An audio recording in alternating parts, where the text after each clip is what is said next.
दोस्तों स्वागत है आपका i7 न्यूज में। और हम आज आपको दिखाने जा रहे हैं किस तरीके से सुमित्रा देश ने विधानसभा में भाषण दिया और अपने कार्यकर्ताओं में एक ऊर्जा भर दी।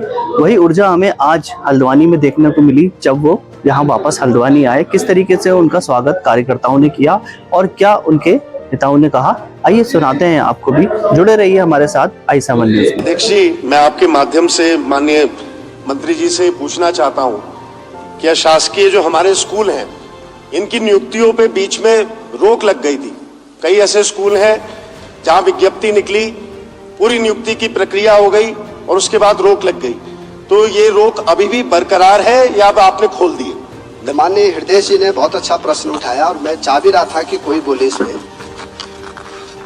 हमारी सरकार के द्वारा हर संभव ये प्रयास किए जा रहे हैं कि शिक्षकों की जो है पूरी भर्ती की जाए। और इसी परिप्रेक्ष्य में आपने देखा होगा कि अभी हम लोगों ने 2906 प्राइमरी शिक्षकों की जो है नियुक्ति आजकल कर रहे हैं। जहां तक अशासकीय विद्यालयों का प्रश्न है, हमने अशासकीय विद्यालयों में नियुक्ति लगातार हो रही है हमारे यहाँ। और जहां छात्र अनुपात के अनुसार जहां टीचरों की जितनी कमी है वो भी हम पूरा कर रहे हैं। मैंने माननीय मंत्री जी आपसे मात्र ये पूछा था कि ये नियुक्तियां होंगी या नहीं। आप ये जो आपने जवाब दिया है वो थोड़ा गोलमोल दिया, मेरी शायद पूरी समझ में नहीं आया है। इस प्रक्रिया को आपने अभी तक जनरलाइज करा है, ये होने वाली है, नहीं होने वाली है, या ये मंशा है केवल? माननीय अध्यक्षा जी, सुमित भाई पता नहीं गोल बोलने क्यों चले गए। मैंने टू द पॉइंट कह दिया है कि सरकार की मंशा नियुक्ति करने की है। उसकी एक ही बात बोली मैंने कि अभी तक ये अधिकार जो था वो था कि उनको प्रबंध समिति को। हम चाहते हैं कि प्रबंध समिति का भी अस्तित्व बना रहे, नियुक्तियां पारदर्शी हो, हम आयोग से कराए या जो है कैसे कराए, लेकिन सरकार की मना बिल्कुल नहीं है। हल्द्वानी में लगातार जो आपदा आती है, 3 प्रमुख हमारे नाले हैं, आम पानी नाला, रकसिया नाला और कलसिया नाला। इनकी सुरक्षा दीवार बनाने का क्या आपने कोई नियोजन करा है, कोई प्रस्ताव करा है? मैं आपके माध्यम से इनसे जानकारी चाहता हूँ। विभाग लगातार काम कर रहे हैं। कोई भी आपदा कहीं भी आए, प्रदेश के किसी भी क्षेत्र में आए, और ये भी बात कहने को तैयार हूँ कि हमारा जो प्रदेश है उसे मैं यदि ये दूसरे शब्दों में कहूँ कि उसमें आपदा आना कोई नई बात नहीं है। लगातार आपदा आती रहती है। जहां भी ऐसी स्थिति आई वहां सरकार ने गंभीरता से काम किया। स्वयं माननीय मुख्यमंत्री जी लगातार उस क्षेत्र का दौरा करते रहे हैं। ये पूरे सदन को और पूरे प्रदेश को अवगत है और उस पर तुरंत कार्रवाई भी की गई है।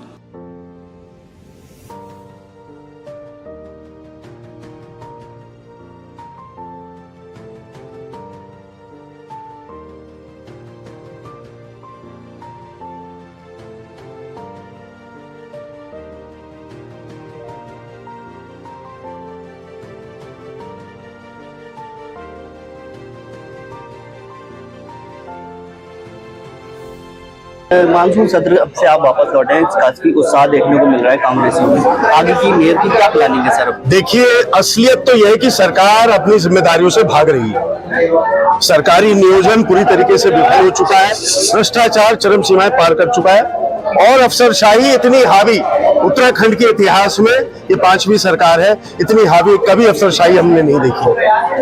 लोग त्रस्त हैं और सरकार मस्त है। सारे विषयों पर हम लोगों ने बखूबी में सारे सम्मानित विधायकों को, सम्मानित नेता प्रतिपक्ष जी को, जिनके नेतृत्व में हमने आवाज उठाई, जनता के दर्द की आवाज उठाई, वास्तविकता की आवाज उठाई, सच्चाई की आवाज उठाई। लेकिन उस आवाज को दबाने में भारतीय जनता पार्टी का जो चरित्र है वो लोकतंत्र की लगातार हत्या करने में अव्वल नंबर पे।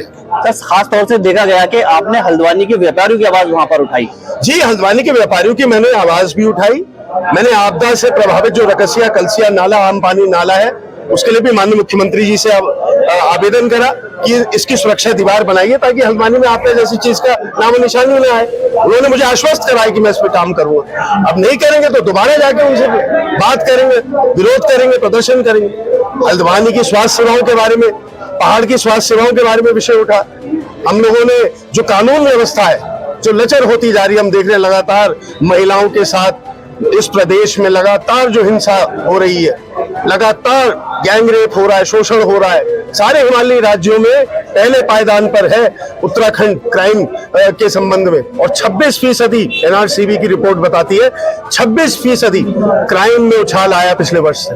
तो ये उत्तराखंड की failed law and order state को साफ दर्शाता है। तो कई सारे विषय थे, भ्रष्टाचार पे हमें बोलने का मौका नहीं दिया, वरना अवश्य हम पूछते केदारनाथ का सोना कहाँ गया। ये बताइए कि अधिकारीगण ये जो लगातार भ्रष्टाचार भ्रष्ट तंत्र मंत्र हावी है, ये कैसे, इस चुंगल में कौन उनका सरगना है। तो इसलिए कई सारे विषय थे जिन पे बोलने नहीं दिया, लेकिन फिर भी एक उत्साह है लोगों में, एक हर्ष का विषय है कि उन्हें लगा कि विधानसभा की आवाज, क्षेत्र की आवाज, प्रदेश की आवाज हम लोगों ने उठाई। मैं बहुत धन्यवाद जिला अध्यक्ष महोदय गोविंद सिंह बिष्ट जी का और बड़े भाई राहुल छिम्बाल जी का, जो नैनीताल जिला अध्यक्ष उनका करता हूँ, जिन्होंने आयोजन करवाया। धन्यवाद। चंद मुद्दों को उठाना एक विधायक की प्राथमिकता होनी चाहिए, और वो बिल्कुल निसंदेह अपनी भूमिका में वो खरे उतरे हैं, और एक उम्मीद उन्होंने कार्यकर्ताओं के अंदर प्रदान कर दी है।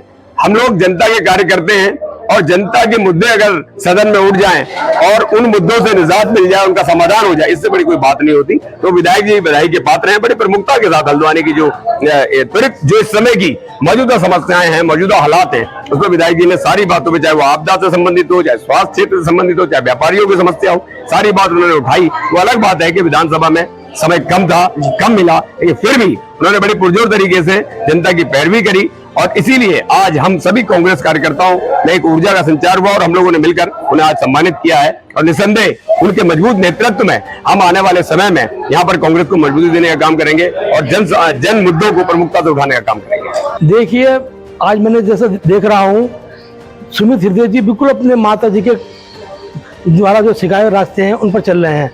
उसी क्रम में उन्होंने विधानसभा में लगातार यहाँ के मुद्दे उठाते रहते हैं, और हल्द्वानी के खास तौर से, और वो इस बार तो जबरदस्त तरीके से धाड़ उन्होंने लगाई विधानसभा में। सारा का सारा सत्ता पक्ष हैरान रह गया उनको देखकर। और यहाँ पर इसी क्रम में यहाँ पर हमारे कार्यक्रम यहाँ पर कराया गया, हमारे सारे कार्यकर्ता कांग्रेस के पदाधिकारी यहाँ मौजूद थे। देखिए, निश्चित ही ऊर्जा हम लोगों को प्राप्त हुई है, और क्षेत्र की जनता भी यही चाहती है। क्षेत्र की जनता चाहती है कि जिसको उसने प्रतिनिधि के रूप में चुना है, वो अपने क्षेत्र की समस्याओं को प्रमुखता के साथ उस पटल पर उठाए जहां से इन समस्याओं का निराकरण हो सकता है। तो आज ये वाकई में हम सब के लिए एक ऊर्जा प्राप्त हमको हुई है, और हम सब यहाँ पर आज अपने विधायक का माननीय सुमित हृदय जी का स्वागत नहीं, अभी मुझसे एक पूछ रहे थे कि स्वागत करना है, हम स्वागत नहीं, हम उनका आभार व्यक्त करने आए हैं, क्योंकि वो हमारे ही बीच के व्यक्ति है, और उन्होंने जनता की परेशानियों को, जनता की समस्याओं को प्रमुखता के साथ उठाया और मजबूती के साथ उठाया। और मैंने देखा कि वहां पे सरकार उनके प्रश्नों से असहज दिखाई दी, और सबसे ज्यादा वहां पे जो एक मार्मिक मुझे एक प्रश्न दिखा, जो कि अभी हाल में यहाँ पे एक शाह जी के बेटे ने अपना एक दुर्घटना यहाँ पर हुई जिसने आत्महत्या कर ली थी, वो जो प्रश्न जब उसमें उठाया तो मेरी भी आंखें नम हो गई थी, क्योंकि वाकई में कानून व्यवस्था का एक फेल्योर भी है। और उसके अलावा जो यहाँ पे आपदा से संबंधित विषय उठाए, इसके अलावा जो स्वास्थ्य से संबंधित विषय उठाए, इसके अलावा जो और शिक्षा संबंधित विषय उठाए, तो ये अपने आप में हम उनको साधुवाद व्यक्त करने यहाँ पर आए हैं कि आपने जो है यहाँ की समस्याओं, क्योंकि हमारे लिए भी देखिए, हम जब जनता के बीच में जाते हैं तो हमारे लिए भी जनता हमसे पूछती है कि आप लोग क्या कर रहे हैं, कैसे कर रहे हैं। तो ये हमारे लिए भी एक उत्साहवर्धक विषय होता है। हम इसको भी लेकर जनता के बीच में जाएंगे कि देखिए कैसे की। और हमारे साथ मीनाक्षी जी हैं। मीनाक्षी जी, जिस तरीके से आप देखिए विधायक जी सत्र से लौट कर आए हैं, ऐसी उत्साह भरा हुआ है, किस तरीके से देखती हैं इसको? हम देख रहे हैं लगातार सुमित भाई बहुत मजबूती से अपने क्षेत्र के लिए जो भी मुद्दे हैं वो उठा रहे हैं, और जनता के लिए दिलो जान से काम करते हैं। और हमने बखूबी अभी देखा कि अभी विधानसभा सत्र में किस तरह से उन्होंने हमारे शहर की आवाज उठाई है।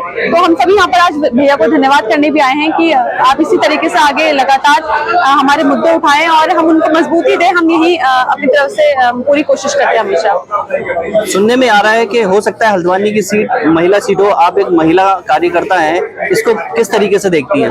देखिए, बहुत अच्छी बात है, क्योंकि लगभग अभी जब से हमारा नगर निगम यहाँ बना है जनरली ही सीट रही है, और अगर महिला होती है या कोई अन्य सीट भी होती है तो ये अच्छी बात है कि दूसरों को भी मौका मिलेगा, क्योंकि जनरल सीट में हम देखते हैं कि अमूमन जो हमारे पुरुष हैं उन्हीं को ही ज्यादा प्रायोरिटी दी जाती है, चाहे अन्य संगठनों में भी बोल रहे हैं।